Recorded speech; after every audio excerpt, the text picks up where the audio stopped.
বলে সৃষ্টিকর্তার কালো রং, সে তো আল্লাহর দান। কিন্তু ঈমান, সেজদা, নেকামল ওই মানুষকে কালোর মধ্যেও আলোকিত করে দেয়,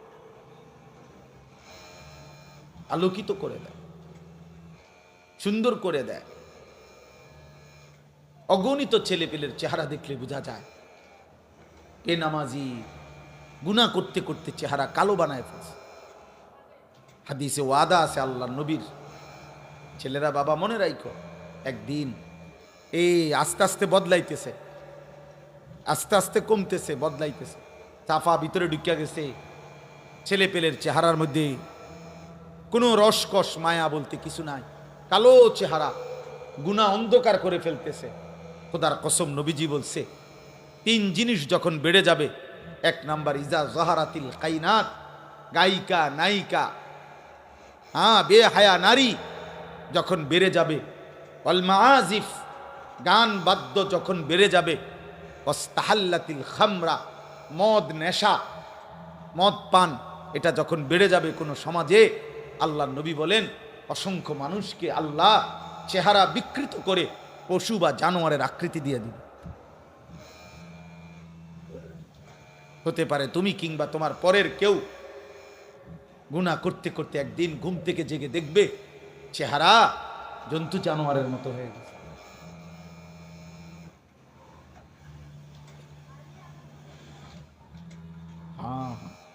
মুশকিল হবে, মুশকিল হবে, মুশকিল, বিপদ হবে। এজন্য ছেলেরা বাবা, বয়স্ক বাবা, পর্দার আড়ালের মা বোন, নিজে পরিবারকে আলোর দিকে আনেন, ইমানের দিকে ফিরান, প্রয়োজনে কাঁদেন, প্রয়োজনে চোখের পানি ফেলেন, চোখের পানি ফেলেন। দুনিয়ার প্রয়োজনের জন্য কত হুজুরের কাছে কত মানুষ কত অনুনয় বিনয় করে কয়, হুজুর দোয়া করেন ছেলেগারে বিদেশ পাঠাইতে বলে আজ 2 বছর ঘুরতে আসি, খাস করে দোয়া করেন ছেলেটারে যেন আল্লাহ বিদেশ পাঠাইতারি, আল্লাহর দয়া। আহা, বেটার এমন কাকুতি মিনতি, অথচ উনার চোখের সামনে ও 1 ওয়াক্ত নামাজ পড়ে না, কোনোদিন ফজরের নামাজ পড়ে না। এমন হাইওয়ান, এমন পশুর জন্য কিত্তে নামনে কাঁদেন? ও তো আল্লাহর দুশ্মন, ও তো রসুলের দুশ্মন, ও তো কোরআনের দুশ্মন, ও তো বেহায়া। আপনি তার একাকির গুনাহ দেখলে বুঝতেন ও মোবাইলে কি করে। আমনে তার লেগে কাঁদেন, আমনে হুজুরের লেগে তার বিশার দোয়া চান, আর তে উলঙ্গ ছবি দেখে এবড়া কান্দে, এবড়া হাতের লেগে সুদ লয়, কিস্তি লয়, আর তে নারী ছবি দেখে। আরে বোকা বাপ, আপনি বুঝেন না আপনি সিরা খান, আপনি বুঝেন না আপনার ফুতের চুল চেহারা দেখলে বুঝেন না যে মুসলমানের কিছুর সাথে তার কোনো সম্পৃক্ততা আসেনি? তারে জিজ্ঞাসা করেন না কেন? কেন জিজ্ঞাসা করেন? আমি জীবনে একবার বলছি না, অনেকবার অনেক মাহফিলে বলছি, আমার জীবনে আমি একবার শুধু একটা 4টা ফুলওয়ালা রঙিন 4টা ফুল টুপিটার মধ্যে সাদা একটা টুপিতে শুধু 4টা ফুল রঙিন আমি একবার জীবনে পড়ছিলাম। আমার আব্বা এই দেখছে আমারে, আমার আব্বা বলছে আমি জীবনে কোনোদিন সাদা টুপি ছাড়া ফুট অন্য কোনো টুপি পড়ি নাই, তুই বাপ পড়ো না। খুলে ফেলছি, আর কোনোদিন পড়ি নাই।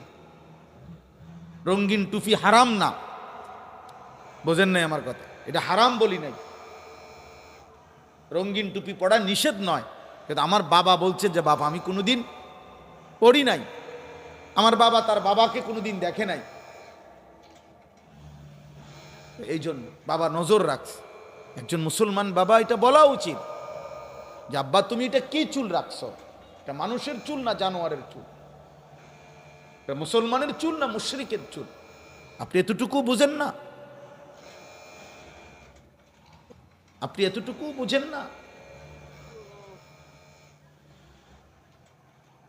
ফজরের নামাজ পড়ে না, আপনি জিজ্ঞাসা করেন যে বাবা আসলে কি, তুমি কি আল্লাহ মানো না?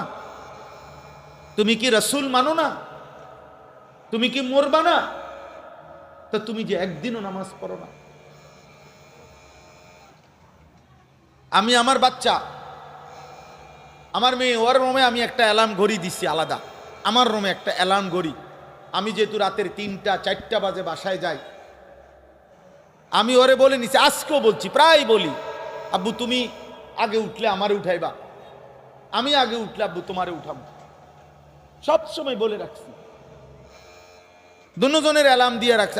ওরে বলে রাখছি যে আব্বু তুমি তোমার ঘড়ি তো অ্যালার্ম দিবা 5টা 10-এ 5টা, আমার ঘড়িটা তো দিয়া রাখবা আমার বালিশের পাশে। আমি উঠলে তোমারে উঠামো, তুমি উঠলে আমারে উঠাইবা।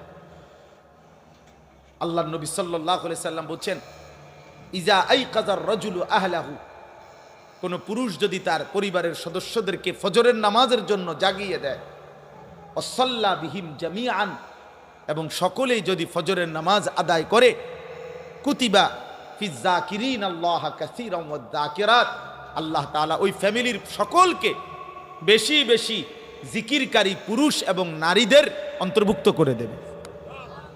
আর আল্লাহ বলছেন, যে বেশি বেশি জিকিরকারী পুরুষ এবং নারীদের অন্তর্ভুক্ত হবে, আ'আদ্দাল্লাহু লাহুম মাগফিরা, তাদের জন্য মাগফিরাত আমি আল্লাহ নিজে রেডি করে রাখছি।